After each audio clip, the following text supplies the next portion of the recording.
Hey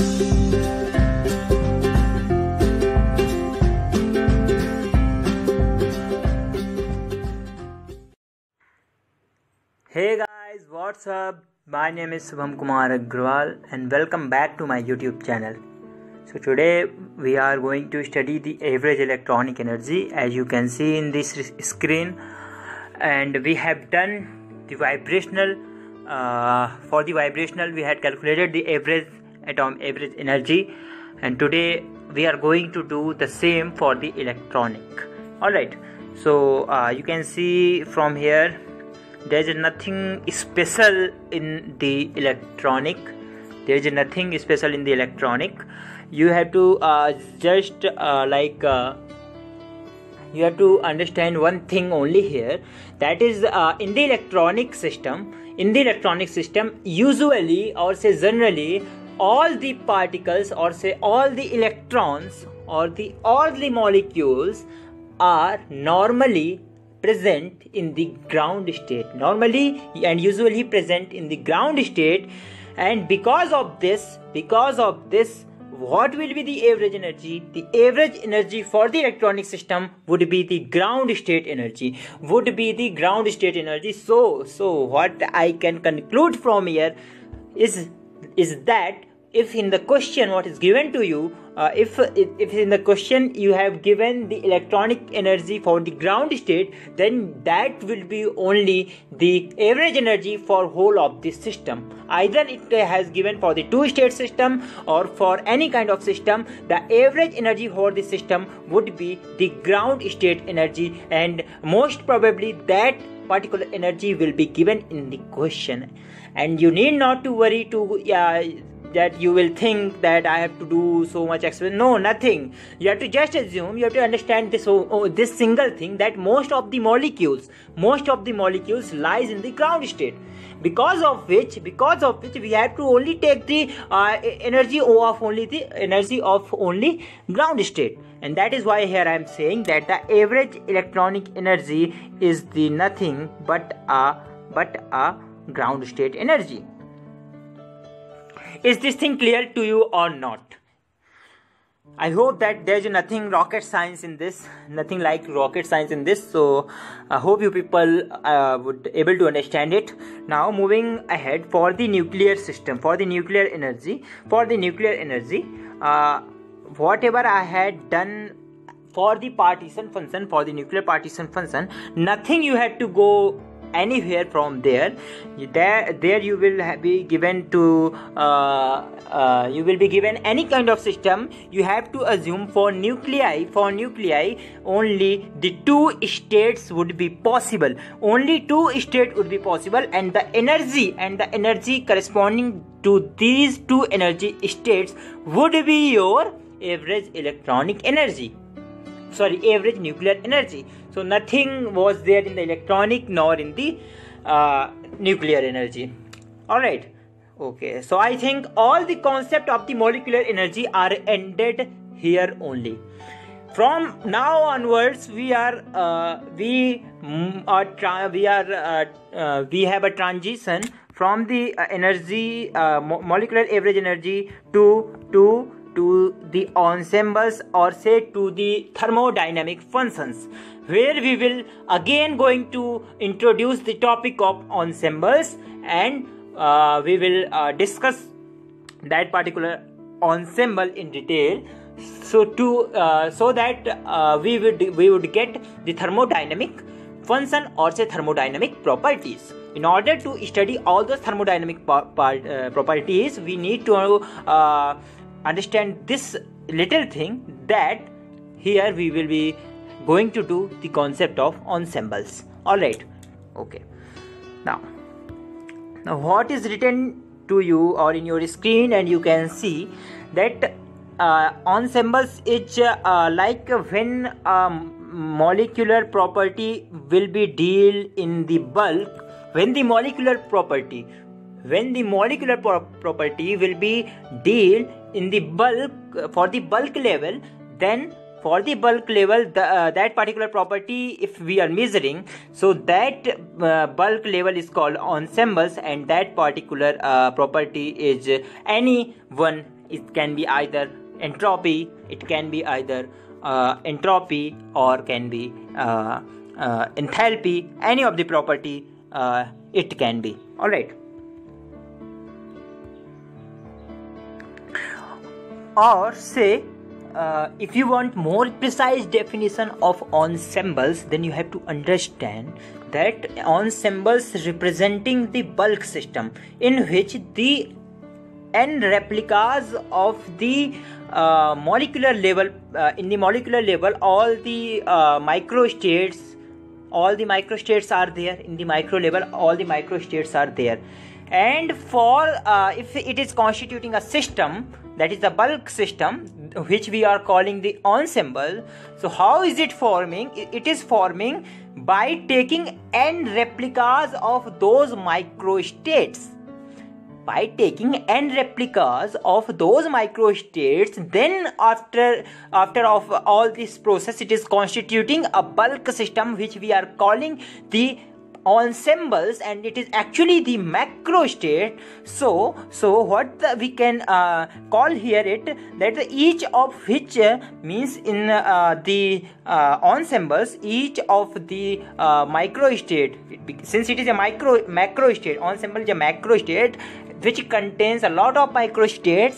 So all the microstates in the ensemble, which is a macro state, in this macro state, all the microstates will represent all the possible states. Try to understand, there is a very little difference between the things. So try to understand in a very sincere manner. Try to understand that each of the microstates in the ensembles will represent the all possible states that the real state might be. For example, we have a real state, and if we are seeking or looking that this molecule can behave or can behave like this, can behave like that, can behave like anything. So all those states can be fully explained or fully satisfied by those microstates. That means we are covering all kind of possibilities of the microstates that it can obey, and all of this is actually forming a macro state, which is actually we are calling it an ensemble. Is this thing clear to you or not? Is this thing clear to you or not? I recommend you to please turn back the video, I think 40 to 50 seconds, to get repeated this thing what I had told, so that you will get clear picture of all what I actually want to say. All right. Now moving ahead, this is something what we have done in the first or second class, but here why I am writing here, because you people will not be able to recover it right now, because it has been many days to a lot of days it has been passed to study this thing. Alright, so here please have a look over here. So there were three kinds of principal ensembles were there: microcanonical, canonical, and grand canonical. Alright, and only they will differ in terms of the system which actually it have.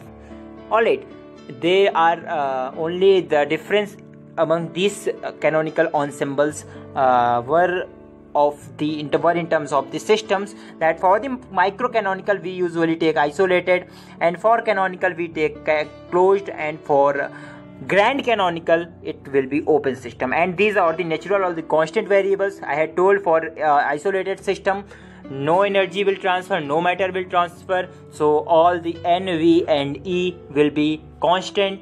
For the closed, since energy will get transferred out in the closed system, that's why here we are taking the N, V and T. T, how we kept the T, I had already told you. You will put a water bath inside of the container, downside of the container, so that it will maintain the constant temperature of the system. So this is how you can maintain the closed system, so that the temperature of the system will remain constant, and that actually will be our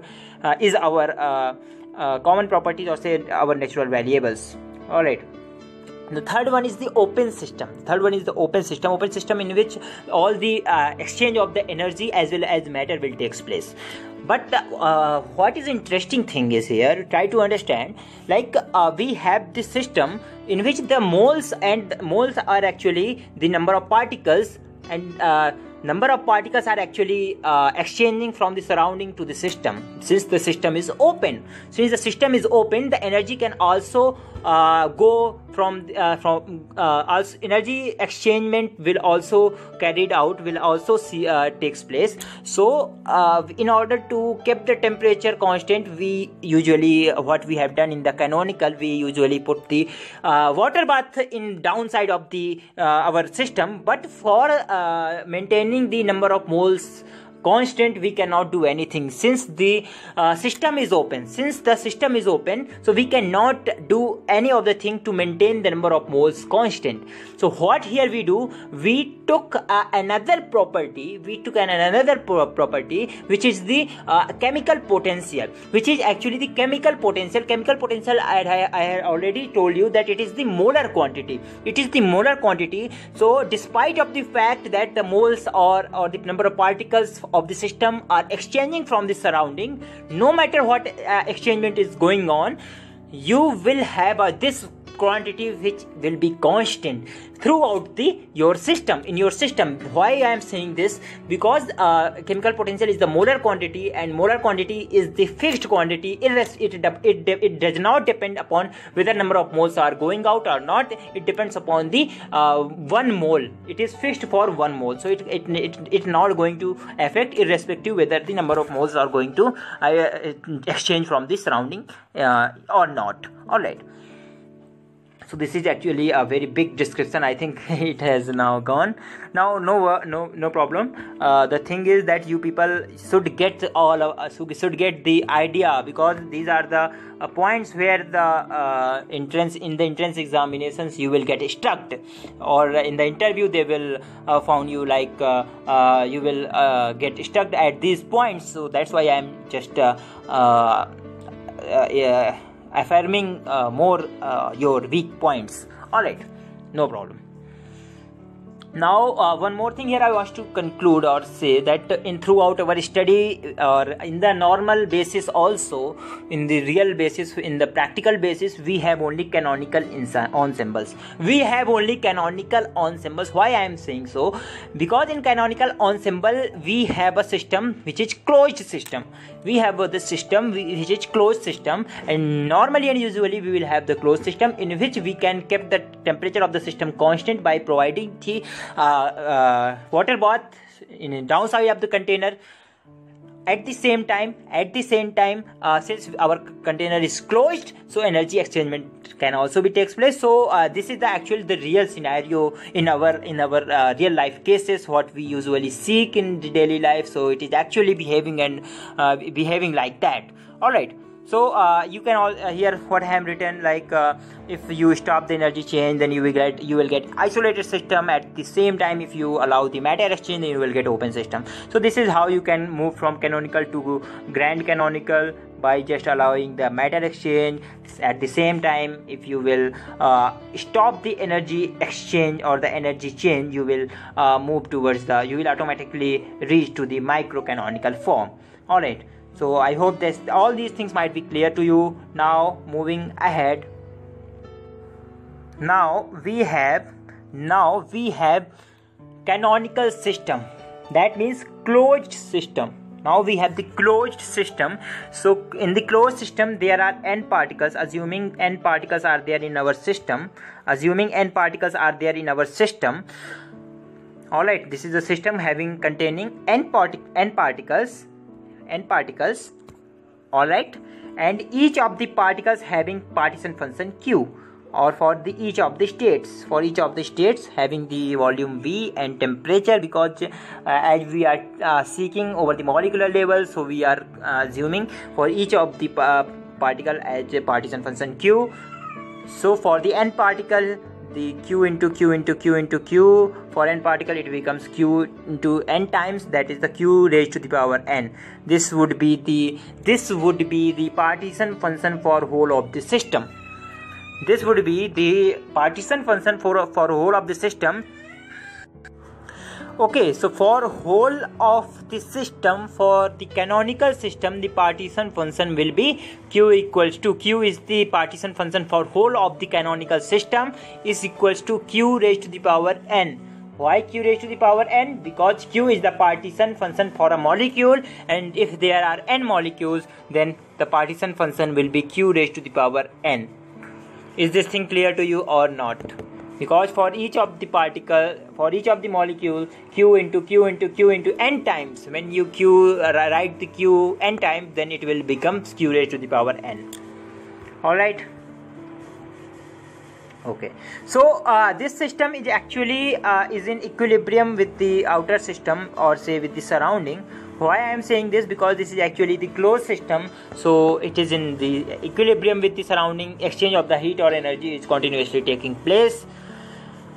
Now this is the canonical system, and this is actually for the n distinguishable, because as you know that particles are distinguishable in this case, non-interacting and identical and fundamental. Alright, now moving ahead, as I told, for the distinguishable particles, the partition function will be q raised to the power n. But I had already told you, if we will introduce the concept of indistinguishability, then what we have to do? We have to divide by the n factorial in the partition function. So upon doing so, then we will get this.